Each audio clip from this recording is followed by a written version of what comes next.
Imagina un ejército tan pequeño que podría desaparecer entre las sombras de un imperio mucho mayor y aún así avanzar con la precisión de una máquina imparable. Ahora imagina que ese ejército está dirigido por un joven que ni siquiera había cumplido los 30, pero que pronto se convertiría en el estratega más estudiado de la historia.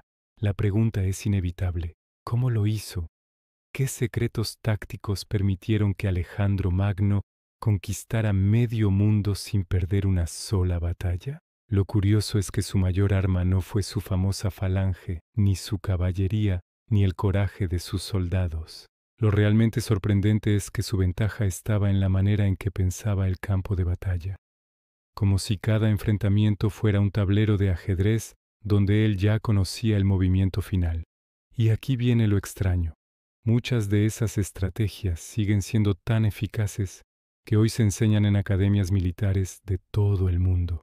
Pero antes de llegar al movimiento más impredecible, esa maniobra que cambió la historia en cuestión de segundos, hay que retroceder a un momento crucial. Alejandro acababa de heredar un ejército poderoso, sí, pero insuficiente para enfrentar al mayor imperio de su tiempo. Y lo que hizo a continuación prepararía el terreno para una de las transformaciones militares más influyentes de todos los tiempos.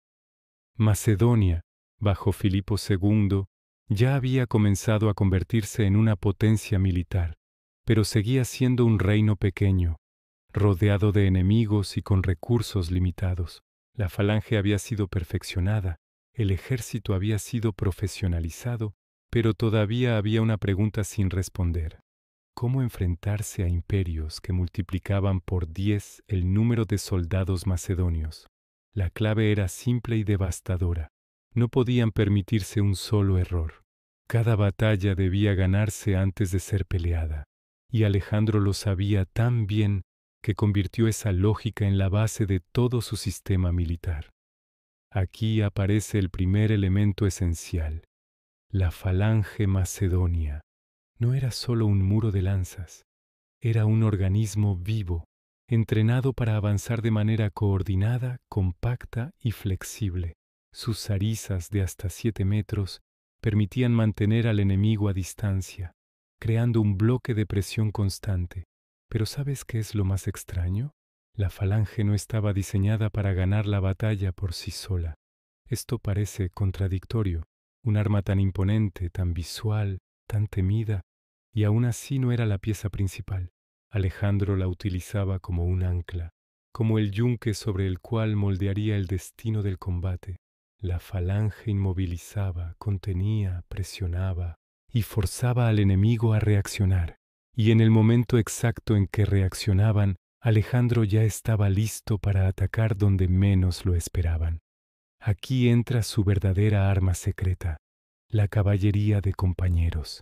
Estos jinetes, élite absoluta del ejército macedonio, no eran solo una fuerza móvil, eran el martillo que golpeaba justo cuando la falange sujetaba al enemigo.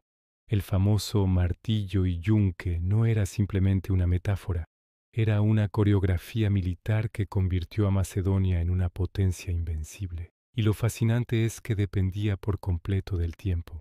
Si el ataque se adelantaba, fallaba. Si se retrasaba, también fallaba. Solo un comandante con una lectura casi instintiva del campo podía ejecutarlo. Y ese comandante era Alejandro. Pero todavía no hemos llegado a la estrategia más impredecible.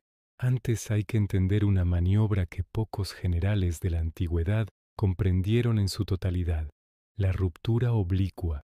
Esta táctica, que consistía en concentrar el ataque en un ángulo inesperado, era tan audaz que podía desbaratar ejércitos mucho mayores que el macedonio. Alejandro no solo avanzaba, inclinaba su formación, estiraba el frente enemigo y atacaba justo en el punto en el que la cohesión se debilitaba. Y aquí viene el dato realmente sorprendente. Esta técnica se anticipaba a movimientos que no volverían a verse de manera sistemática hasta casi 2 milenios después. Imagínalo: un general de 20 y tantos años aplicando principios que hoy reconocemos en estrategias modernas de maniobra, y aún así, ese no era su movimiento más arriesgado. porque lo que realmente lo volvió legendario fue su capacidad para detectar debilidades en tiempo real, en el instante exacto en el que el enemigo aún no había entendido lo que estaba pasando. Todo esto nos conduce inevitablemente a una escena clave, la batalla de Gaugamela, una llanura inmensa, cuidadosamente nivelada por orden del rey persa, Darío III, para favorecer a sus carros de guerra. Un ejército persa gigantesco, extendiéndose en el horizonte con una superioridad numérica aplastante, y, frente a ellos, un ejército macedonio compacto, disciplinado y peligrosamente silencioso. Lo que ocurrió allí parecería ficción si no estuviera documentado por múltiples fuentes antiguas. Alejandro, al observar la formación persa, notó un detalle casi imperceptible, un espacio mínimo, una pequeña descoordinación en la línea enemiga, y tomó una decisión que cambiaría la historia. En lugar de enfrentar directamente el centro persa, inclinó su ejército hacia la derecha, estirando la línea persa y confundiendo a Darío. Justo cuando la caballería persa intentó rodearlo, Alejandro ordenó una falsa retirada, un movimiento tan arriesgado que, de fallar, habría significado la aniquilación total de sus tropas. Pero él sabía lo que hacía. Estaba invitando al enemigo a abrir un hueco, y cuando ese hueco apareció, por apenas unos metros, Alejandro giró su caballería en un ángulo perfecto y cargó directo hacia Darío. Ese instante es uno de los puntos más dramáticos de la historia militar. Si Alejandro se hubiese demorado 10 segundos más, la caballería persa habría cerrado la brecha. Si hubiese cargado demasiado pronto, se habría estrellado contra una masa impenetrable de soldados enemigos. Pero eligió el momento exacto, y ese momento cambió el destino del mayor imperio del mundo. La carga macedonia atravesó la apertura, como si el campo de batalla hubiera sido diseñado para ello. Darío, sorprendido y desorientado, huyó. Y con esa huida, el corazón del imperio persa se quebró para siempre. Lo interesante es que no fue una cuestión de fuerza, sino de percepción. Alejandro no ganó por empujar más fuerte, ganó por ver antes. Tras Gaugamela, el camino hacia la conquista de Persia quedó abierto. Las ciudades fueron cayendo una tras otra, no solo por la fuerza militar, sino por la reputación psicológica que precedía al ejército de Alejandro. Porque aquí está la verdad más sorprendente. A menudo, los enemigos ya estaban derrotados antes de que comenzara la batalla. El prestigio del invicto, la velocidad inesperada de sus campañas y su aura casi sobrenatural hicieron que muchos pueblos decidieran rendirse antes de enfrentarlo. Pero no todo era gloria en esta expansión aparentemente imparable. A medida que avanzaba hacia el este, hacia territorios desconocidos, la complejidad de mantener un imperio tan vasto comenzó a hacerse evidente. Había tensiones internas, conflictos culturales, resistencia local y un líder cada vez más presionado por la magnitud de su propia creación. ¿Sabes qué es lo más extraño? Que en medio de todo ese poder, Alejandro a veces parecía profundamente solo, y aún así, incluso en esos momentos, su visión estratégica seguía intacta. Buscaba unificar territorios, crear alianzas matrimoniales, integrar tropas de distintas culturas. Tenía un pensamiento casi futurista, un imperio que no solo se expandía, sino que se mezclaba. Era una idea revolucionaria para su tiempo, tan revolucionaria que muchos de sus propios oficiales la veían con desconfianza.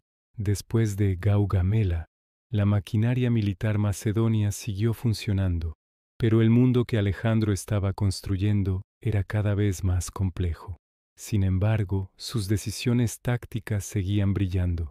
Marchas imposibles, ataques nocturnos, cruces de desiertos, asedios que parecían inviables. Su genio no era solo técnico, era también psicológico. Entendía que una victoria rápida podía evitar meses de resistencia, y eso lo hizo avanzar más lejos que cualquier otro líder antiguo. Finalmente, cuando su imperio alcanzó una extensión inédita, Alejandro se encontró ante el mayor desafío de todos: mantener cohesionadas regiones que nunca antes habían estado unidas. Pero incluso aquí, su mente militar dejaba huella. El híbrido entre falange, caballería y tropas aliadas creó un modelo que influiría durante siglos. Era una nueva forma de guerra, un sistema que mezclaba disciplina, movilidad y adaptabilidad. Y ahora surge la reflexión inevitable. ¿Qué nos enseñan hoy las estrategias de Alejandro? Primero, que el número no es lo decisivo. Es la capacidad de leer la situación con claridad lo que cambia el resultado. Segundo, que las victorias más poderosas nacen de decisiones tomadas en momentos de presión extrema. Y tercero, que el verdadero poder de un líder no reside solo en sus recursos, sino en la visión que los dirige. Pero hay algo más, algo que Alejandro entendía mejor que nadie, que la historia la escriben quienes saben mover antes sus piezas. Y por eso, más de 2000 años después, sus campañas siguen generando admiración, estudio y debate, porque detrás de cada batalla, detrás de cada conquista, había una mente que se adelantaba a su tiempo. Tal vez por eso la pregunta sigue abierta. ¿Alejandro fue un genio único o simplemente el producto perfecto de unas circunstancias irrepetibles? Muchos historiadores creen que su éxito era inevitable. Otros piensan que una sola decisión incorrecta habría derrumbado todo su imperio. La verdad quizá esté en algún punto intermedio, pero lo que sí está claro es que sus estrategias dejaron un eco que resuena hasta hoy.